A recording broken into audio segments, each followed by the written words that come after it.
உண்டாவதாக. ஆண்டவரும் இரட்சகருமான இயேசு கிறிஸ்துவின் நாமத்தில் உங்கள் யாவருக்கும் என் அன்பின் வாழ்த்துக்களை தெரிவித்துக் கொள்கிறேன். தேவனின் வார்த்தை வெளிப்படும் நேரம். தேவ செய்தியின் தலைப்பு எப்பொழுதும் ஜெபியுங்கள். என் அன்பு சகோதரனே சகோதரியே, இந்த நாள்ல கூட பாருங்க, எந்த சூழ்நிலையிலும் நாம் ஜெபிக்க கற்றுக்கொள்ள வேண்டும். ஆகவேதான் சங்கீதங்களின் புஸ்தகம் 109 அதிகாரம் 4 வசனத்தை நாம் வாசிக்கும் பொழுது, என் சிநேகத்துக்கு பதிலாக என்னை விரோதிக்கிறார்கள், நானோ ஜெபம் பண்ணி கொண்டிருக்கிறேன். ஹல்லேலூயா. இங்க பாருங்க, தாவீது ராஜா ரொம்ப அழகா சொல்றாரு, என் சிநேகத்துக்கு பதிலாக என்னை என்ன பண்றாங்க, விரோதிக்கிறாங்க. இன்றைக்கு நாம அநேகரை நேசித்துக் கொண்டிருப்போம். அநேகர் பாருங்க, நம்ம கூட நம்ம கணவரை நேசிப்போம், நம்ம பிள்ளைகளை நேசிப்போம், நம்ம தாய் தகப்பனை நேசிப்போம், நம்ம கூட இருக்கிற ஒவ்வொருத்தரும் நம்ம ஃப்ரெண்ட்ஸ், சொந்த பந்தங்கள் எல்லாரும் நம்ம நேசித்துக் கொண்டிருப்போம். ஆனால் அநேக நேரங்கள்ல நாம் ஒரு காரியங்கள் அவர்கள் செய்யாத பொழுது உடனே அவங்க என்ன பண்ணுவாங்க, நம்ம விரோதியாய் மாறிடுவாங்க. என் கூட தாங்க இருந்தாங்க, என்கிட்ட அவ்வளவு நல்லா பழகுனாங்க, இவங்க தான் எனக்கு இப்படி பண்ணிட்டாங்கன்னு சொல்லிட்டு நிறைய நேரத்துல வேதனைப்பட்டு கொண்டிருக்கிற நாட்கள் உண்டு. ஆகவேதான் தாவீது அழகா சொல்றாரு, என் சிநேகத்துக்கு பதிலாக என்னை விரோதிக்கிறார்கள். என் அன்பு சகோதரனே சகோதரியே, இன்றைக்கு கூட பாருங்க, நம்முடைய வாழ்க்கையில அநேகர் நம்மை நேசிக்கிறது போல காண்பிப்பார்கள், ஆனால் நம்ம கூடவே இருந்து நம்மை விரோதிக்கக்கூடியவர்களா இருப்பார்கள். நிறைய பேர் சொல்லும் பொழுது சொல்லுவாங்க, என் கூடவே இருந்து எனக்கு துரோகம் பண்ணிட்டாங்க, என் கூட நல்ல ஃப்ரெண்டா இருந்தாங்க, பாத்தீங்கன்னா நம்ம தவறு பண்ணிட்டாங்க. அப்ப பாருங்க, எவ்வளவு வேதனை கலக்கத்தோட கூட இருப்பீங்க. ஆகவேதான் தாவீதுடைய வாழ்க்கையில கூட அப்படிப்பட்ட நெருக்கமான சூழ்நிலைகள் அவருடைய வாழ்க்கையில கூட வந்தது. ஆகவேதான் இந்த வார்த்தை சொல்றாரு, என் சிநேகத்துக்கு பதிலாக என்னை விரோதிக்கிறார்கள். ஹல்லேலூயா. என் அன்பு சகோதரனே சகோதரியே, வேதாகமம் நமக்கு ரொம்ப அழகா சொல்லப்பட்டிருக்கு. நம்ம யாரெல்லாம் நேசிக்கிறோமோ அவங்களாம் நம்ம விரோதிப்பாங்க.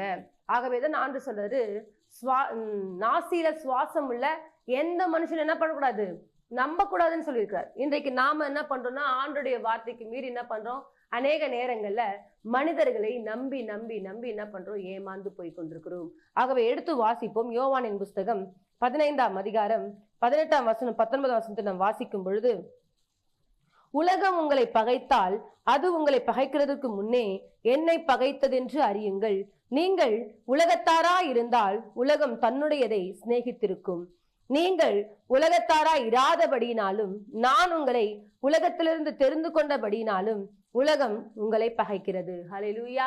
இங்க ரொம்ப அழகா சொல்றாரு, உலகம் உங்களை பகைத்தால் அது பகைக்கிறதற்கு முன்னே என்னை பகைத்ததென்று அறியுங்கள். ஹல்லேலூயா. இப்ப பாருங்க, உலகம் நம்மளை பகைக்கும்.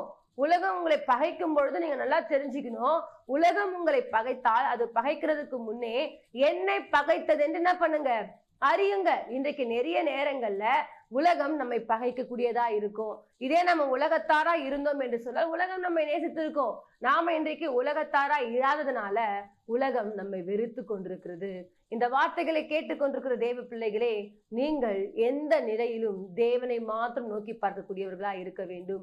இந்த உலகம் அநேக நேரங்கள் நம்மை பகைக்கும், அநேக நேரங்கள் நம்மை வேதனைப்படுத்தும். ஏன்னு சொன்னா, நாம தேவனுடைய பிள்ளைகளா இருக்கிறதுனால, தேவனுடைய பிள்ளைகளுக்கு அவருக்குரிய காரியங்களை செய்கிறதுனால பிசாசானவன் நம்ம எப்பவுமே பகைத்து கொண்டிருக்கத்தான் செய்வான். ஹல்லேலூயா. ஆகவே இந்த நாள்ல கூட பாருங்க, தாவீது ரொம்ப அழகா சொல்றாரு, என் சிநேகத்துக்கு பதிலாக என்னை விரோதிக்கிறார்கள், நானும் ஜெபம் பண்ணி கொண்டிருக்கிறேன். ஹல்லேலூயா. அப்போ உங்களை சிநேகிக்கும் பொழுது நீங்க சந்தோஷப்படுறீங்க.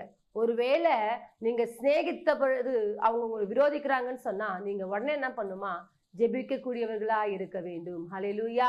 அநேக நேரங்கள் நம்ம எல்லாரும் வெறுப்பாங்க, நம்மளை அற்பமா பார்ப்பாங்க, அசட்டையா பார்ப்பாங்க, குறைவா பேசுவாங்க, நம்மளை ரொம்ப எவ்வளவு கேவலமா நம்மளை கீழ்த்தரமா நடத்த முடியுமோ நடத்துவாங்க.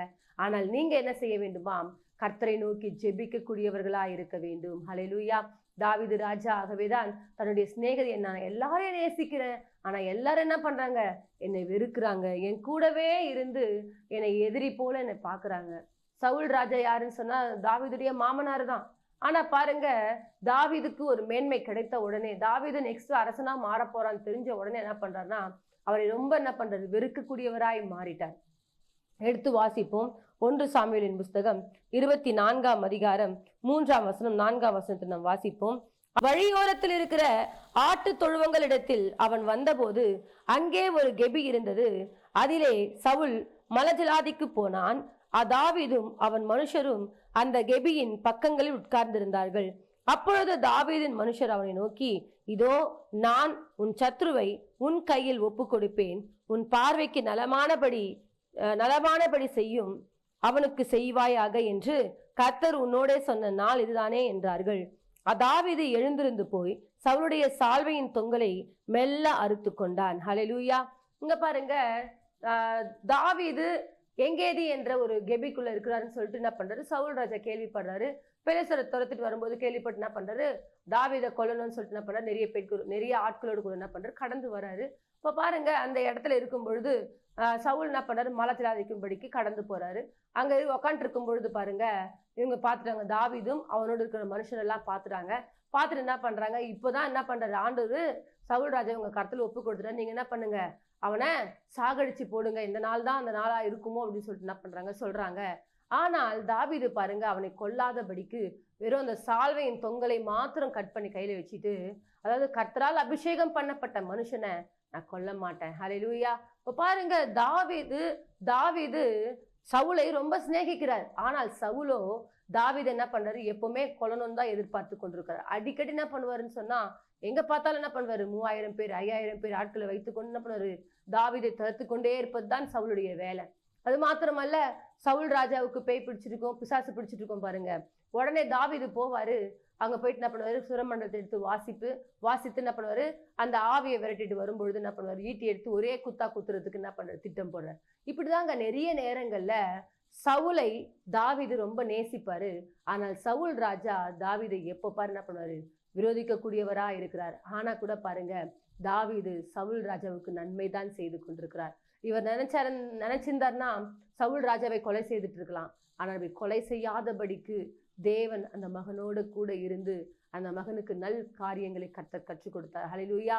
இன்றைக்கு கூட இந்த வார்த்தைகளை கேட்டுக்கொண்டிருக்கிற தேவ பிள்ளைகளே, நம்முடைய வாழ்க்கையில நாம் எல்லாரையும் நேசிப்போம், ஆனால் நம்மை நேசிக்க யாருமே இருக்க மாட்டாங்க. அவர்தான் சொல்றாரு, என் சிநேகத்துக்கு பதிலாக என்னை விரோதிக்கிறார்கள். தாவீது ராஜா, ஐயோ என்னை எல்லாரும் விரோதிக்கிறாங்க, என் மாமனாரு, என் பிள்ளைங்க, அந்நிய நாட்டுல இருக்கவங்க எல்லாரும் என்னை எதிர்க்கிறாங்க, என்னை தடுத்துட்டு வராங்க, என் வாழ்க்கை இப்படியா போயிடுச்சேன்னு சொல்லிட்டு நிறைய நேரத்துல தாவீது வேதனைப்பட்டு கொண்டிருக்கலாம். அதன் மத்தியில கூட சொல்றாரு பாருங்க, சங்கீதம் 34:1 நீங்க வாசிப்பீர்கள் என்று சொன்னால் அங்க சொல்றாரு, கர்த்தரை நான் எக்காலத்திலும் ஸ்தோத்தரிப்பேன், அவர் துதி எப்போதும் என் வாயில் இருக்கும். ஹல்லேலூயா. இப்ப பாருங்க, எந்த சூழ்நிலையிலும் நான் கர்த்தரை துதித்து கொண்டே இருப்பேன். இந்த ஏழை கூப்பிட்டான், கர்த்தர் கேட்டு அவனை அவன் இடுக்கண்களுக்கெல்லாம் நீங்களாக்கி ரட்சித்தார். ஹல்லேலூயா. அது மாத்திரமல்ல, அவர்கள் அவரை நோக்கி பார்த்து பிரகாசம் அடைந்தார்கள், அவர்கள் முகங்கள் என்ன பண்ணலையாம், வெட்கமடையவில்லை என்று சொல்லி தாவீது அழகா சொல்றார். அவ பாருங்க, தன்னுடைய வாழ்க்கையில நான் நேசித்த மனிதர்கள் என்னை விரோதித்தாலும் நான் என்ன செய்வேன் என்று சொன்னால், தேவனை மாத்திரம் நோக்கி பார்த்து கொண்டே இருப்பேன். ஹல்லேலூயா. இன்றைக்கு கூட இந்த வார்த்தைகளை கேட்டுக்கொண்டிருக்கிற அன்பு தேவ பிள்ளைகளே, நீங்கள் கர்த்தரை நல்லா இருப்பீர்கள், நீங்கள் தேவனுக்கு பிரியமுள்ள வாழ்க்கை வாழ்ந்து கொண்டிருப்பீர்கள்.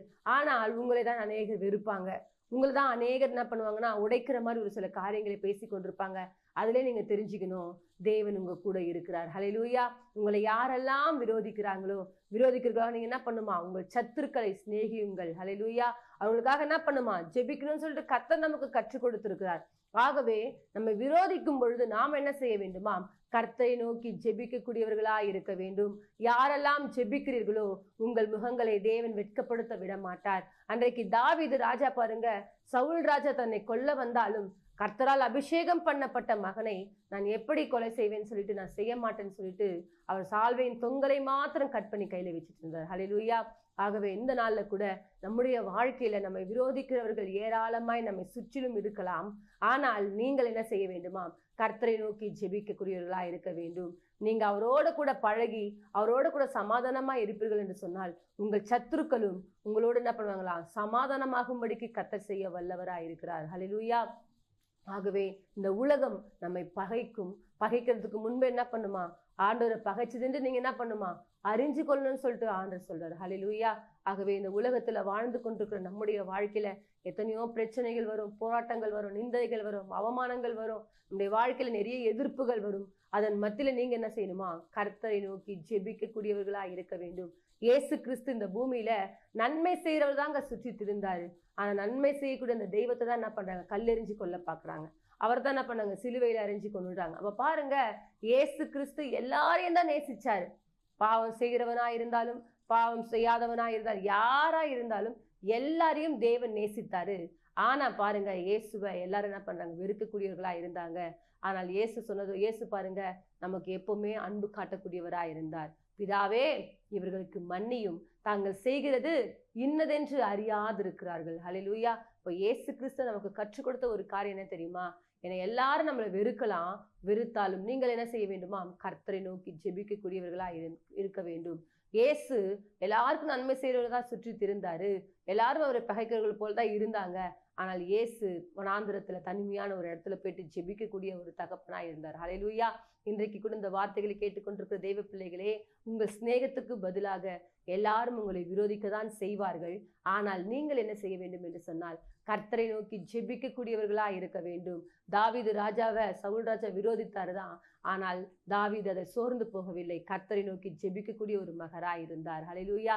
அதே காரியங்கள் தான் நமக்கும் கற்றுக் கொடுத்து கொண்டிருக்கிறார். உங்களுடைய வாழ்க்கையில் உங்களை யார் விரோதித்தாலும் நீங்கள் என்ன செய்ய வேண்டுமாம், கர்த்தரை நோக்கி ஜெபித்து கொண்டிருக்க வேண்டும். ஹல்லேலூயா. அன்றைக்கு பாருங்க, தானியேல் என்ன பண்ற, தானியேல் தீர்க்கதரிசி தேவ சமூகத்தில் எப்பொழுதும் காத்திருக்கக்கூடிய ஒரு மகன்தான். ஆனால் தானியேலுக்கு விரோதமாக பிரதானிகள் கூடி என்ன பண்றாங்க, இவன் மாத்திரம் உயர்ந்து கொண்டிருக்கிறானே, சாதாரண அடிமைத்தனத்திலிருந்து வந்த இவன் எப்படி உயர்த்தப்படலாம்னு சொல்லிட்டு ராஜா கிட்ட போயிட்டு என்ன பண்ற, 30 நாள் வரைக்கும் வேற எந்த தெய்வங்கள் என்ன பண்றது, வணங்கக்கூடாதுன்னு சொல்லிட்டு ஒரு கட்டளை பிறப்பிச்சுட்டாங்க. இப்ப பாருங்க, ஆனாலும் தானியேல் அதெல்லாம் பொருட்படுத்தாதபடிக்கு, தானியேல் எல்லாரும் நேசிக்கிறாரு, ஆனால் தானியேலை வெறுக்கக்கூடிய மக்கள் இருந்தால் அதெல்லாம் பொருட்படுத்தவே இல்லை. கர்த்தரை நோக்கி ஜெபிக்கக்கூடிய ஒரு மகனா இருந்தார். ஹல்லேலூயா. இப்ப பாருங்க, தவறாமல் என்ன பண்ணாராம், 3 வேளையும் கர்த்தரை நோக்கி ஜெபித்து தேவனிடத்திலிருந்து நன்மைகளை பெற்றுக் கொடுக்கக்கூடிய ஒரு மகனா இருந்தார். ஹல்லேலூயா. இந்த வார்த்தைகளை கேட்டுக்கொண்டிருக்கிற தேவ பிள்ளைகளே, நம்முடைய வாழ்க்கையில கூட அநேகர் நம்மை விரோதிக்கலாம். நீங்கள் தொடர்ந்து கர்த்தரை நோக்கி ஜெபிப்பீர்கள் என்று சொன்னால், ஜெபிக்கும் பொழுது தேவன் உங்க கூட இருந்து பெரிய காரியத்தை செய்வார். சிங்கங்களின் கெபியில போட்டாலும் தானியேலை சிங்கங்கள் சேதப்படுத்தாதபடிக்கு கர்த்தர் காப்பாற்றினார். காரணம் என்ன தெரியுமா?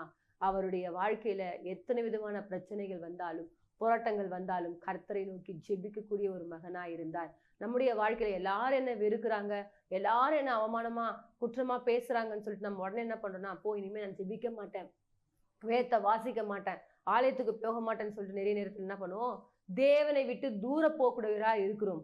ஆகவே அப்படி இருக்காதபடிக்கு எந்த சூழ்நிலையிலங்க நான் கர்த்தரை நோக்கி ஜெபித்து கொண்டே இருப்பேன். கர்த்தர் தான் என் வாழ்க்கையில எல்லாமேன்னு சொல்லிட்டு யார் ஒருத்தர் தேவனுக்கு பிரியமான வழிகளை நடக்கிறீங்களோ, உங்களோடு கூட கர்த்தர் இருந்து பெரிய காரியத்தை செய்வார். ஹல்லேலூயா. பாருங்க, தாவீது சொல்றாரு, என் சிநேகத்துக்கு பதிலாக என்னை விரோதிக்கிறார்கள், நானும் ஜெபம் பண்ணி கொண்டிருக்கிறேன். ஹல்லேலூயா. உங்களை யாரெல்லாம் பகைக்கிறாங்களோ கவலைப்படாதீங்க, உங்களை யாரெல்லாம் வெறுக்கிறாங்களோ கவலைப்படாதீங்க. ஒரு தெய்வம் உங்களை நேசித்து கொண்டிருக்கிறார், ஒரு தெய்வம் உங்களோட கூட இருக்கிறார். நீங்க என்ன செய்யணும் தெரியுமா? எப்பொழுதும் ஜெபிக்கக்கூடியவர்களா இருக்க வேண்டும். நீங்க எப்பேற்பட்ட மனிதர்களா இருந்தாலும் கர்த்தரை நோக்கி ஜெபிக்கிறவர்களா இருந்தீங்கன்னு சொன்னா உங்கள் ஜெபங்களை தேவன் கேட்கக்கூடியவரா இருக்கிறார். ஹல்லேலூயா. ஆகவே இந்த புதிய ஆண்டுல ஜெபத்தை மாத்திரம் விட்டுறாதீங்க.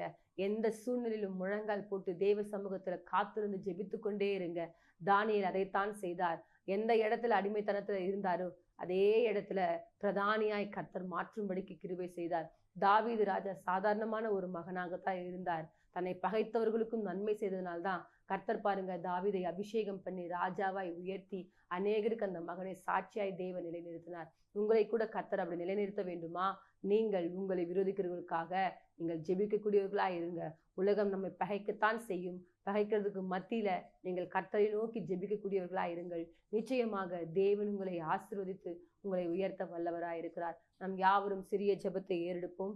மகா இரக்கமும் கிருபை நிறைந்த எங்கள் அன்பின் தகப்பனே, நாளுக்காய் ஸ்தோத்திரம். இந்த நாள்ல கூட ஆண்டவரே, அப்பா தகப்பனே, எங்களை விரோதிக்கிறவர்கள் ஏராளம் தகப்பனே. ஆகவேதான் நாசில சுவாசமுள்ள எந்த மனுஷனையும் நம்பக்கூடாதுன்னு சொல்லியிருக்கீங்க தகப்பனே. ஆனாலும் அநேக நேரங்களை நாங்கள் மனிதர்களை நம்பி ஏமாந்து ஆண்டவரே எங்க வாழ்க்கையை நாங்கள் சீரழித்து கொண்டிருக்கிறோம். ஒரு விசையாய் மன்னிப்பீராக தகப்பனே. எங்களை யார் விரோதிச்சாலும் நாங்கள் மாத்திரம் ஜெபிக்கக்கூடியவர்களாய் இருக்க தேவன் எங்களுக்கு கிருபை செய்வீராக. இந்த நிகழ்ச்சியில யாரெல்லாம் பார்த்து கொண்டிருக்கிறாங்களோ எல்லா பிள்ளைகளும் கர்த்தரை நோக்கி ஜெபித்து தேவனிடத்திலிருந்து அநேக நன்மைகளை சுதந்திரித்துக் கொள்ள உடைய பிள்ளைகளுக்கு தேவன் இரக்கம் செய்வீராக. பரிசுத்த ஆவியானவரே, உடைய கரம் தாமே கூட இருக்கட்டும். நீர் வழிநடத்தும், பெரிய காரியங்களை செய்யும். இயேசுவின் மூலமாய் ஜெபிக்கிறோம் நல்ல பிதாவே, ஆமென். கர்த்தர் தாமே உங்களை ஆசீர்வதிப்பாராக. God bless you.